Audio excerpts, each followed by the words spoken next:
Well, look, a very warm welcome to this course, and basically the reason why I designed this course is because it really matters to try and get great holiday videos or traveling videos, make traveling films and holiday films, because it's so important in terms of the repository of your memories and a wonderful archive that you can build up over time.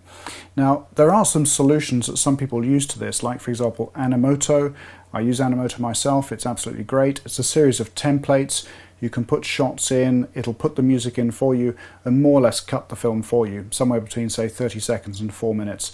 That's absolutely great for a specific purpose. But if you're trying to tell your own story of your traveling, your own story of your vacation or holiday, it's not really the most powerful thing and the best way to go. There are other solutions as well. For example, iMovie. iMovie has some wonderful trailer templates. It can produce an incredibly kind of Hollywood-looking trailer with relative ease.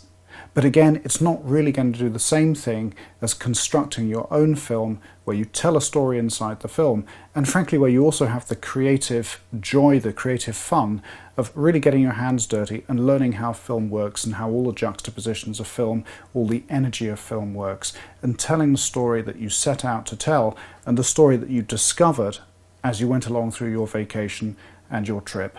So that's essentially why I decided to design this course, and where you're going to get to by the end of the course is to have a clear idea of how to plan, shoot and edit holiday, vacation, traveling films.